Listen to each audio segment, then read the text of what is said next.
Welcome to the Convergent Impact Leadership Podcast, where we explore real leadership stories and strategies to inspire meaningful action and purpose. Whether you're a seasoned leader or just starting out, this podcast is here to help you lead with intent, build trust, and strengthen relationships in your organization.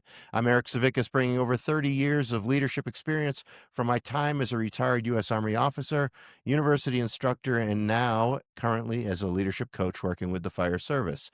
Today, I'm honored to welcome Assistant Fire Chief Eric Valliere, recently retired from the Scottsdale Fire Department in Arizona after an extraordinary 34-year career.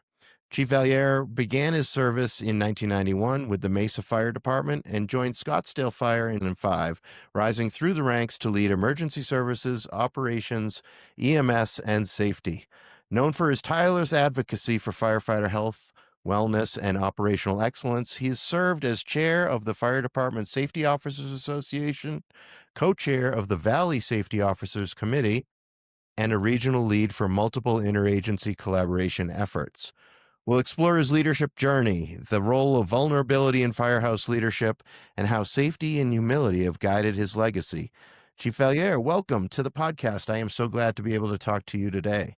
Man, Eric, thank you so much for having me. I truly enjoy talking about leadership because that is something that's missed in most organizations that are failing. Being vulnerable, you just talked about it, is you got to look internally before you look externally to really figure out what's going on and being honest with yourself. So I love your mission for your organization.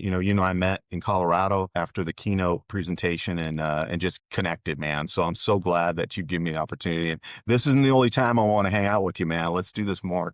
Yeah, I appreciated getting to talk to you there in Keystone, Colorado. As I mentioned to you there after your keynote, I thought it was incredibly powerful. You and the other guys that put that on and did that kitchen table talk for the audience, really, it impacted me, and I think it resonated with the rest of the audience. So thank you for that. Let's start in like I do with most people I talk to. I want to hear your story. I want to hear what brought you into the fire service back in 1991, and then how things unfolded for your 34-year career. Well, okay, so I'm going to try to condense this because we only have 45 minutes, but it was, you know, it, I found out really early in my marriage with young girls. I have two daughters and a beautiful wife that, life isn't about how fast it takes you to get from point A to point B. It's the journey in between. And that's really where I focus my energy in my career.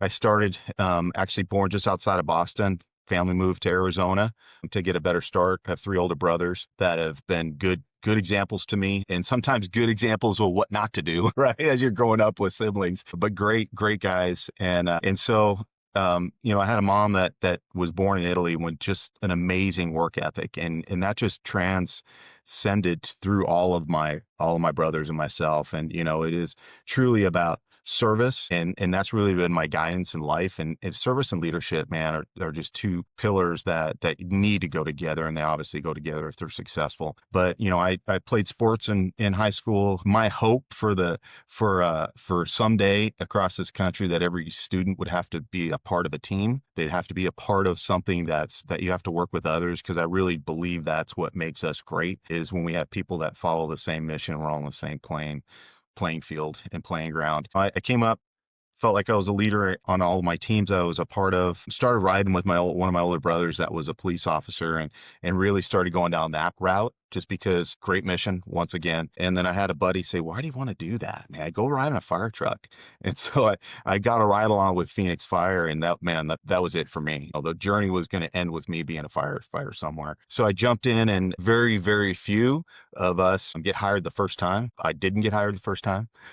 I'm the kind of the normalcy and when you're testing. And, I came in 91 when we had a big recession, and, 1,200 people tested, and they only hired 6 off that list. So I'm truly a believer that things happen when they're supposed to happen. And so the first time I tested with them, I did not get hired. The second time I did, but I was going all over the place because it was my goal to work in the system we're working in now. So I jumped in and kind of rode through the ranks, promoted engineer as soon as I could, went to medic school right away. And then first opportunity I had, I promoted to company officer. And the cool thing about that is Chief Compton Dennis Compton, which is really my greatest mentor in the fire service, was our fire chief at the time. And I was so blessed to have him kind of get me promoted into the system and really start following his lead on a lot of things. Then I was leaning back one day as the ops captain on days. I got to be a lead RTO, some specialty time as a training officer, and then as an EMS captain. And then my last role in Mesa was a day captain spot, and that was a programming implementation of Telestaff, which is a staffing software quite a few organizations use. And I leaned back at my desk, and I was just reminiscing and thinking about how awesome things have been in my career, and Mhm. what I've gotten to do. And then all of a sudden, the phone rings and said, "Hey, would you consider coming to Scottsdale?" Because Scottsdale is going municipal. Really, the largest organization in the fire service that I've known of that went from a private contract to a municipal organization. And no matter how many times I turned it down, it kept coming back to me. And so I just jumped in with both feet. And so I did over 20 years there. I did 14 years in Mesa. And, along the way, I had to keep challenging myself to be a part of committees and try to be influential. Sometimes you start you start your career, and whether it's in the military or in the fire service, we were talking about how similar they are. Mhm. You're influenced when you first get on the job. Our goal should be to be an influencer and to be a decision maker. If you really want to stand up and give yourself to the system and to the service, you need to do more than just the position you're in. And so I challenged myself. I got on committees in our Auto 8 system, became the chair for the Arizona Fire Chief Safety, Health, and Survival section, and now the chair for the Fire Department Safety Officers. And Mhm. it's and the mission for what aligns with FDSOA is right on track with the mission I have believed in my whole career. And so I got to a point I said, hey, it's been a fun ride in the service and in Scottsdale. And so Halloween, October 31st of this year, I retired, and now I can jump in with both feet into the FDSOA. There you go. I'm going to ask you about the FDSOA here, but I'm going to go back to the beginning. You mentioned growing up outside of Boston. What town Yeah, did you? Fitchburg. Fitchburg. Oh, Yeah, I grew up in Newton, outside of Boston, and awesome. so I am excited this year. As a total side note, I think we're on the verge of Patriots 2.0 with Drake May and Mike Vrabel. So I'm excited. Well, I've always been a hometown hero for my sports team, except when I went back one year to visit my cousins, and we were watching a Pats game, and the beer was all nestled in the snow. You just open the door and grab yourself a cool one. And I thought, man, what an experience, right? Because Arizona, where I am at, we may get a 30-degree frost, but I'm not seeing any snow unless I go up into the mountains. Yeah, yeah, And so, yeah, totally. my whole family, our favorite city to take part in is Boston, just because there's so much history, man. It's Yeah, it's I got to get it's back the there more. largest small feel of a city I've ever been in. Yeah.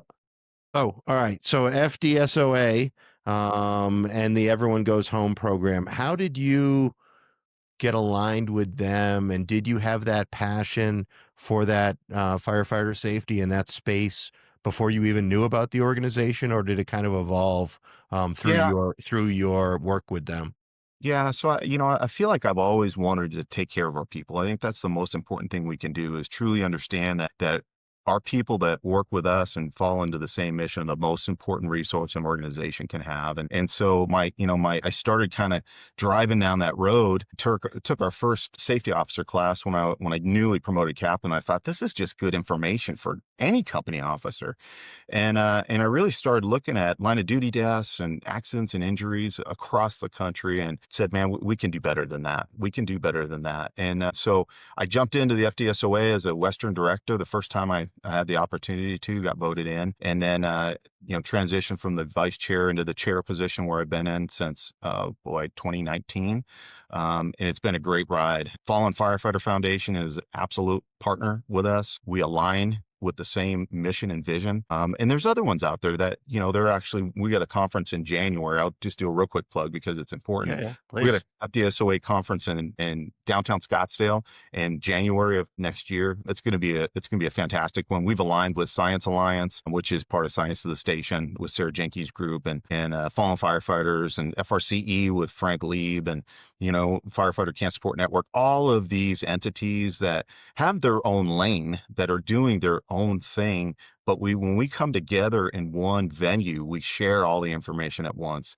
My whole goal was, hey, I'm Italian. I don't think anybody cooks a pizza one slice at a time outside of the pan, There you right? So go. I said, let's just put all the ingredients in. Let's have people show up that want to be, have a taste of every organization that really is lining out to keep our firefighters safe across the country. And that's really where we're at with that. The mission is easy to follow along with when you have others, with the same care. And so you mentioned that now that you're retired from the active fire service and focusing on FDSOA, is there anything that you can see as maybe a milestone or a goal that you really want to undertake and tackle in the upcoming time period? Well, I will tell you this. I feel that the incident safety officer function on any major incident, and even the small ones, is just a critical piece of of securing the safety of those firefighters on the scene. It's everybody I think knows what the Swiss cheese theory is, right? When you have all the holes line up. So my whole belief is layers of safety. The ISO, incident safety officer, is a layer of safety. Standardized response protocol is another layer of safety, right? Training our individuals, not just with, tactical knowledge, but with emotional intelligence. That is a big part of what we sometimes don't look at when we promote people within the organization. But it's easy to jump on board with people, and I'm going to use you as another one that I'd love to partner with, Eric, because your mission aligns, man. There's so many things that can be fixed, and not only the fire service, but most entities across the country, right? For-profit organizations as well. Leadership is such a key to high performance in organizations, and that's really where I drive. I'll tell you, when I do a leadership class at our conference, the room is full. And it's not just because it's me. It's not because it's me. I know that. It is because people are really wanting leadership. They want to hear leadership. They want to talk about the leadership. They want what does management compare to leadership conversation? You can teach someone to manage something, but you're only a leader if somebody's following you and you're doing the right things for the right reasons. So that's, I'll go back to, man, I want to partner with you and do some things together moving forward, because I feel like aligning with good people just forms a synergy that is super, super important for us to do what we're trying to do together. And there's definitely an art and a science to it all, right? Like, I think sometimes reflecting on my own military career, and it's probably very similar in the fire service, a lot of times people rely on that rank on your collar to get things done when that's the easy part, right? People follow you out of the respect of the rank and the position and the authority that you have, but really the leadership happens when that rank isn't necessarily there or you're not leaning on it as much, right? It's not the rank on your collar that defines the leadership. It's who you are and the skills and the attributes and your makeup of putting it all together. So I appreciate you giving a shout out for your passion with leadership. Speaking of leadership and a leadership topic, this month I'm talking about vulnerability. And every time I mention it, people get a little bit cringy. They think we're talking about feelings and we're talking about being soft and squishy and all that stuff. What's your take on vulnerability in leadership, and how has it shown up with all of the operations experience and background that you have? So I'll walk back just a second. I know we were talking about leadership and what's important.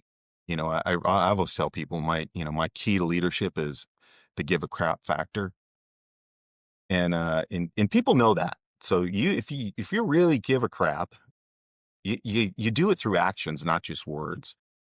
And people have always asked me, so why do you promote? Why do you keep trying to promote? And I go, well, quite honestly, it's because I want to do more at another level. It's not to be able to tap the badge and look at me. Because I truly don't expect respect for the rank unless it's deserved. Hmm. I just expect everybody from a humanistic perspective to respect each other, and understanding that everybody has strengths and everybody has weaknesses. Nobody's perfect, is really key to that. And my vulnerability is I'm not the smartest one in the room. I try to find talent, smart talent that we can put together to make things happen. I've always tried to be vulnerable when someone wants to meet and have a conversation with me about anything. I slot time aside and I leave an extra 30 minutes after it.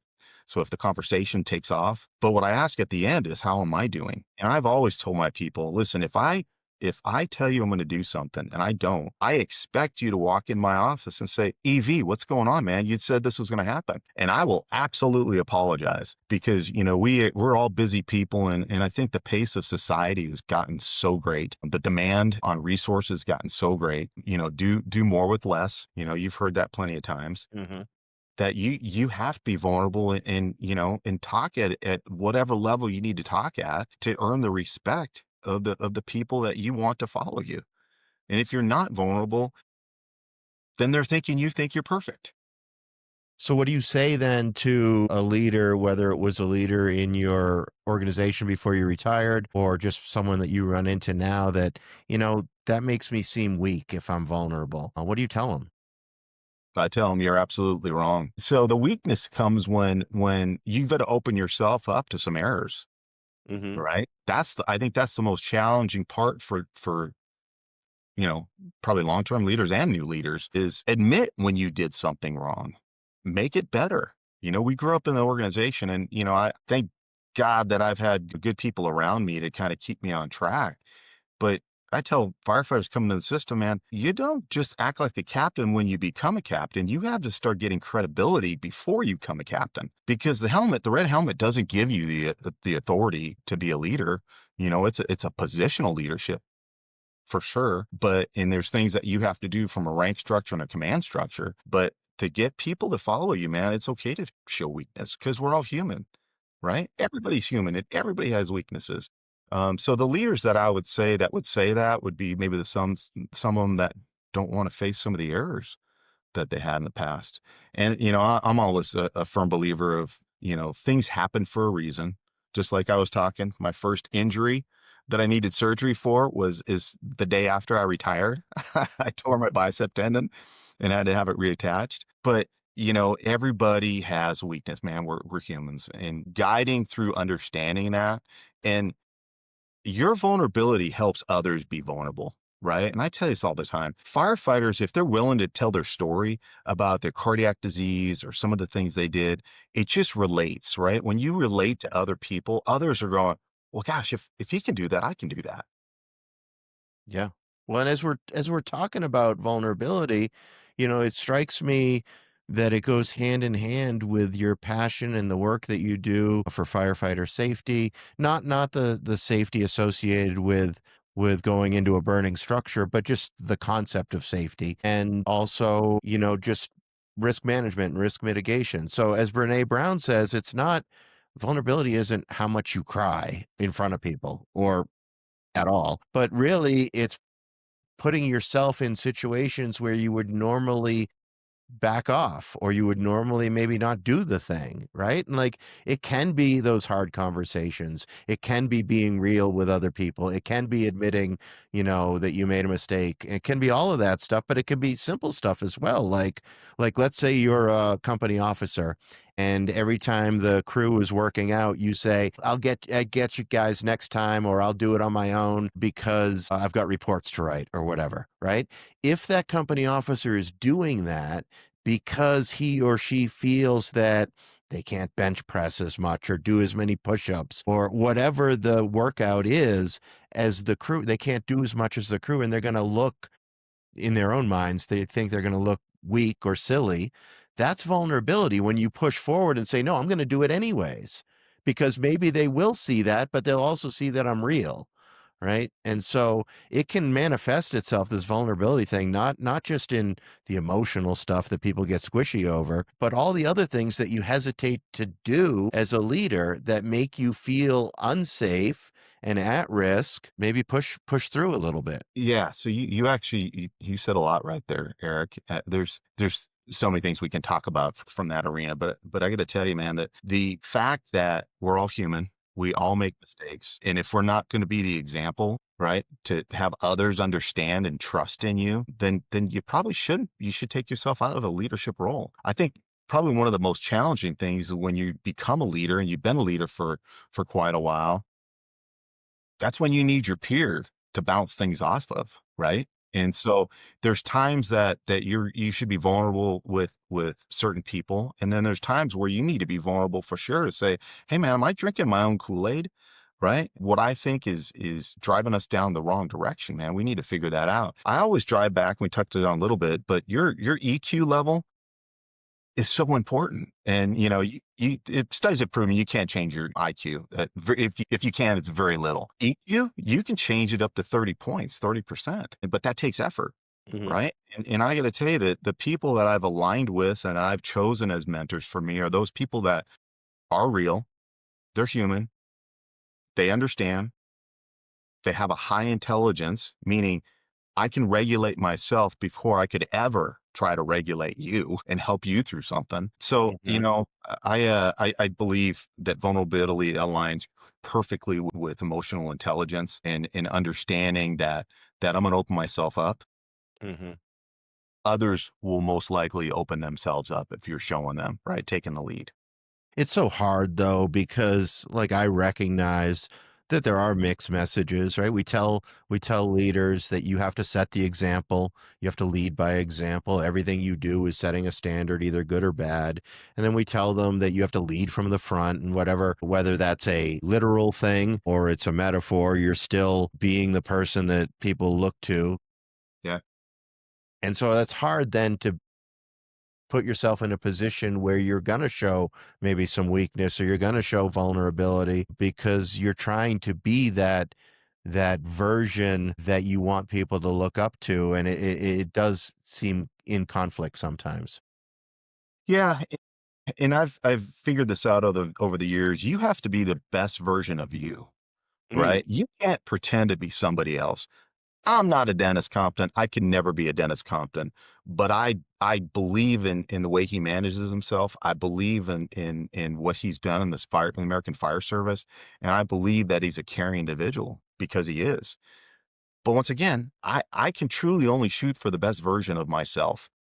And when I tell this to people all the time when they're trying to take promotional exams is, you know what? You've got to figure out how you're going to solve that problem. You can't try to be like Captain Smith because he has a uniqueness to how they do things, right? mhm. You have your own uniqueness to how you manage things and how you confront or have confrontation with people that 100% has to occur. And everybody that is a leader needs to know that they're someday going to have a difficult conversation with somebody. That doesn't have to be difficult, right? When you're having those difficult conversations or what you're thinking is going to be difficult and you're opening up and you're showing how truly much you care for the other individual, those conversations get so much easier. They Yeah. just do. Yeah, what you're saying remind me of I was looking over this one officer shared his leadership philosophy document with me and asked me to look it over. And all I read in the thing, unfortunately, all I read in it was other people's stuff, right? Quotes from Jocko and fire chiefs that have been, highly regarded and things that you pick up in conferences, which is all good info. But I looked at him, I said, where is you? Right? None of this in this document is you. I want to hear about you. And too often people unfortunately think that the route to getting promoted is to be the prototype of somebody else rather than to be them. So I can appreciate what you were sharing about that. Was there I know you mentioned some things about being real with people and being open to conversations and other things, but is there a vulnerability moment that if you look back on your career, there was something that maybe you felt cringy about and hesitant about, but you pushed through anyway? I'll tell you what I struggled with the first part of promoting the company officer was the buddy to boss. Right? The buddy to boss syndrome where you're working with your buddies and most of the guys you came on with or you work closely with and sometimes probably aligned with the things they did before you got promoted and thinking, man, I don't want to make this an uncomfortable situation for that person or for me because we have to work together. Well, I learned really fast, man. I learned really fast. If you can nip it in the bud early, it's so much easier and so much nicer, right? And so I've had to go to a couple people going, "Hey, I apologize. I should have talked to you about this earlier. Right? Should have talked to you about this earlier and should have shared that expectation out of what I have for you." And they're open to it, they're completely open to it. But not being afraid or shying away from the reality of a true conversation with somebody and trying to falsify your way through something Hmm. just makes it harder on the next conversation. Like these people that try to be somebody else, man, they're going to get caught in a twist because they're not telling the truth of how they really feel. And when tough decisions have to come out and they don't know what to do because they haven't put themselves in that situation or prepared for that situation, then they're in a world of hurt. And and sometimes it's a life lesson for them. And quite honestly, I think life lessons, we all have had them. And I think have become stronger for them. The fact that you can share that before someone even does wrong, the opportunity to build courage and strength in the people you're around and prepare them for just try, man. If it's a tough decision and I'm not there to help you through it, make the best decision you can, but do something, not do nothing. And then we'll talk about it afterwards. Hmm. Right? Yeah. Giving people that opportunity to go, "Hey, man, I've failed plenty of times." Not catastrophic failures, but I've failed quite a few times, and the vulnerability of sharing that with others, man, it gives a courage to them to try to make the right decision and do it on their own. And I imagine that those conversations, those difficult conversations that you said you had, you want to nip things in the bud with some folks. Um, and be real with them. I imagine that at the end of that conversation, it felt a whole lot better, that maybe even the conversation had some emotions attached to it, maybe some disagreement, but you got through it and then you had a stronger relationship at the end of the conversation than the perception that you had if you were going to skip it altogether, right? As being too hard. I don't even want to do it. I'm going to just skip it. Like sometimes we build these things up in our minds of how they're going to go, and just doing it and getting through it is so much better. Life is so funny because if you haven't figured it out the right way, it's gonna come back to you, right? God's really good about giving you the same situation over and over and over again until you've learned it.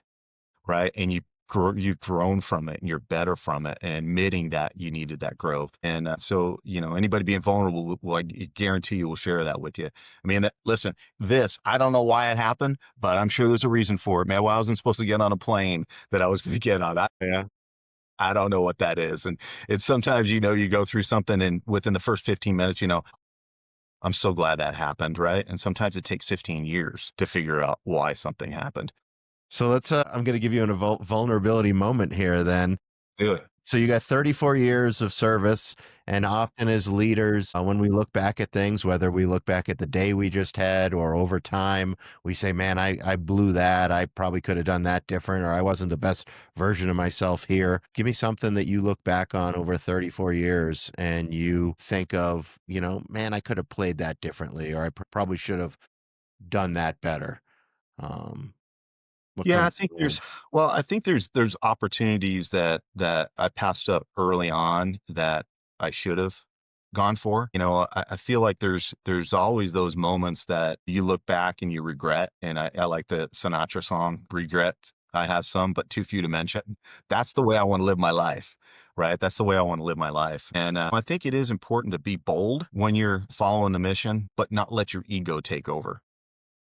Right. And there's been a few times where I felt like I had to make a decision and didn't bring enough people to the room to make that Right. decision, had to change course. Right. And admitting, yeah, I probably should have asked you. Right. And walk through that. I think, it's important for a lot of leaders to figure out, and I figured it out early on when someone comes to you with something. There's a time you have to make a decision right now, and there's a time you can think it through. And so when someone needs a decision from me, that's the first thing I ask. Do you need me to make it now or can I give me a day? Right. And they're like, no, I can find out tomorrow. It's no big deal. Don't see things through farther, get more information. You make good decisions when you get more information. You see that on a daily in administration. You see that multiple times on incident command scenes, right? Where we train our incident off command officers and our captains to relay good information for decisions to be made. Most incident commanders have to make 80% of their decisions in less than a minute. Hmm. That's- You better know your job. You better have prepared for those. And so yeah, 34 years, man. I have not done everything right. I have not done. I've not taken advantage of some of the opportunities I should, and have learned from that, and wrap back around. And I will tell you, when I transitioned to Scottsdale, it was like a corporate merger. It was the craziest environment to be in with chief officers from different parts of the country, different organizations, and we got thrown into a box and everybody's trying to do what they did in their past organization because it worked for them. And Mhm. this one was new, right? That hierarchy, were people you promote when you align with the mission and vision. But that pyramid isn't the same for every organization. Right. Right. And when you put leaders from other organizations into a different one that doesn't have the same alignment, it is challenging. And a lot of them weren't vulnerable at the beginning, and it caused some grief for us to be able to work together. And I had a chief officer tell me one time, "Hey man, you just look through life with rose colored glasses." And you know what my response for him was? "You probably should get yourself a pair." There you go. Yeah. The other part is, people always give themselves two choices to make when you wake up in the morning. I think there's only one. Go be positive and make a difference, right? Go be happy, go be positive, go make a difference. Don't give yourself the opportunity to go, I don't feel like it today. That doesn't work, man. That doesn't work. We're here way too short of a time on this earth, and we have very limited amount of time to make changes. And so I'll jump back to what you asked. I feel like from my perspective now, trying to get out nationally is bringing some of the things we've done in the Valley, some of the successes that there's great organizations all over this country and up into Canada that are Mhm. doing good, sharing that, but getting people the training. We started up an online ISO program because my pain that I was having was there's small organizations that may never have the ability to have us out there, right? Or the ability to come to the conference and get trained. And so, my mission is to get information to people to help them make good decisions on the Mhm. fireground. I believe that every company officer and above should have the training because it gives you a different eyesight, a different perspective and a different vision. And you're with your crew entirely every day, right on every call. And so someone with a different mindset is good to have. Being vulnerable, and I'll go back to that again, being vulnerable when you first get promoted and realizing you don't know everything you need to know when you promote, right? Sometimes you just got to push the envelope and you got to lean on people around you that have more knowledge and more information and allow others to speak. When I first got on the truck, I looked around at my crew and I said, hey man, there's four sets of eyes, right? We're a family unit. There's sometimes I'm just gonna have to make the decision, but I need your perspective and I need your information. I need your knowledge base for us as an entity, as a one unit to be successful. And that was the goal. The goal is never to be selfish in service. It's always to be selfless, right? And when you care more about people than you care about yourself, you're starting to align with where you should be as a leader. It's interesting because I was going to ask you as a follow-up to that question about, what things in your career do you look back on and maybe weren't the best version of yourself or that you could have done differently. But you being the optimist that you are, every one of the things that you mentioned were all things that you look back on maybe proudly or fondly saying, I did this thing, but it was an opportunity for bigger. It was opportunity for better. And so my next question was going to be, what were the things over your career that you were most proud of? But I would guess that you just listed a lot of them off, right? What? Yeah, well, I'll tell you, when I go out, I get to travel across the country and teach, and I spend 2 full days with a group of amazing firefighters, and I'm getting ready to leave, and I'm saying bye to everybody, which is a sad moment for me because I love relationships, man, and some of them I may not see again. And when the leader of that team comes up and gives me a challenge coin, and you know the importance of challenge coins, Mhm. right? Just knowing that, hey, man, I must have done something right here, right? I'm delivering a good message that aligns with where people want to be. The true part of safety is being able to manage and help others control where we are in that incident management plan for that incident, right? It's just another checks and balance in the system. It should be never anything that slows you down or alters saving a life. That should never happen. So let's talk about what's next for you. So you have this 34-year career in the fire service. You got a wounded wing there, but that's not going to stop you. What are you looking forward to doing as part of your second career or follow on to what you did for the last 34 years? Well, my last week, actually 2 weeks of my job in Scottsdale, I'm a big proponent of working out. I get up every morning and I look down on Father Time and I get in the gym, right? But I know he's going to win. He's going to win eventually. But, I tell others, man, if I'm not going to do it, I shouldn't be asking you to do it. And I expect our firefighters to be healthy and fit and in place. And so, when I decided to get to the next step in my career and look back, and those 2 weeks, man, all I felt was gratitude, right? And don't get me choked up right now, man, because you can easily do that. I felt gratitude in a sense that what I've been able to do in my career, right, was a cool run, man, a cool run. Being on a fire truck all the way up to helping lead an organization. It's been awesome. And seeing the growth. So more importantly, seeing the growth in the individuals that were around me has been the best part. And so there's a lot of people that go through life and never experience just true success in helping others and true love of the job, because I thought every day, man, I can't believe they're paying me to do this.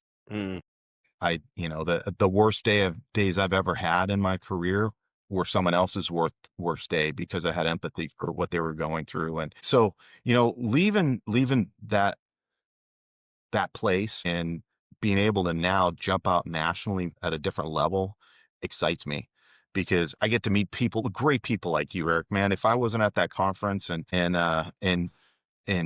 got to sit down with you for a few minutes, man, we wouldn't have connected. I am so thankful we have. And I want to stay connected with you, because you're a clean-hearted, clean mind guy that is selfless in service. I don't care if you weren't in the fire department. I wasn't in the military, right? But there's so many things that align with where we're both at in our lives and at our age and within our careers. I'm not ready to retire. My wife kept telling me, don't say you're retiring, just say you're moving on. And I'm yeah. like, yeah, you're right, because retirement has a thing to it.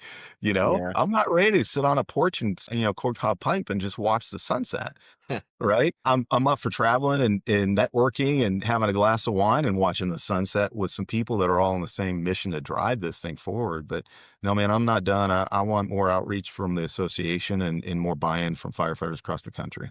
I'm curious from a personal perspective, from your personal perspective, how does the fire service do with transitions and folks either moving on to another career or retiring? I mean, I know you're moving on to other things. How does the fire service do with that? I know the military struggles a bit. There are all sorts of programs out there, resume writing and interviewing and things like that. But I'm involved with some veteran groups focused on veteran transitions. And sometimes people struggle. One day you're in and you've got this whole infrastructure of support and people around you. And next day you're standing by yourself, army of one, out there in the world. Is it similar in the fire service? Yeah, I would say it's absolutely similar. You get into the service and you look at, okay, my retirement system was 20 years I could retire, right? So I was 22 when I got in our system, and I hit 20 and I'm like, where did that go? Where did Mhm. those 20 go, right? So you just keep focusing and driving where you need to be and continually trying to do good things. And you get to a point where like, okay, now what? Right. And, my blessing is that I had a fire chief that allowed me to get some exposure nationally and do some of the things I'm doing, which is going to help connect me with really my personal mission to help others. And so it's a challenge for me right now, because even my office is a mess, and I'm going from the stuff I got, which the retirement ceremony they threw for me was amazing. Right. And trying to stay up on your health benefits and, what am I going to do for health benefits, dental care, all of those things. And so, I think my next part of this deal is and FDSOA may buy into this a little bit, is some financial training tied to retirement, and not only financial, but behavior set and mindset when you leave. And I always worry about the firefighters when they go, oh, I finally hit my 20. I'm dropping it and done in 5. And my next question is, what are you going to do? And it always worries me when they say, "Oh, I got a honey-do list that's a mile long." And I go, "Okay, in 6 months, what are you gonna do?" You have to have something in line to really give your time. Have you ever heard of Blue Zone? I think it was PBS did it. They did this documentary, and they looked across the country, at areas, actually across the country, across the world, with people that were living, the most people living over 100. And there's one in Italy, there's places, I think, in Japan, there's one actually in California. There's about 5 or 6 of them. And they started trying to compare and contrast. There's got to be some similarities to it. And there was one, like, you should have a purpose, right? Something to wake up for and do. You should have 2 or more people that love you that you should be able to talk to, right? You should give of your time in generosity and not expect pay for it. And the last one is something to look forward to. I mean, it's four simple things. And I tell people this all the time. The people that are struggling, they have two or more of those things out of balance.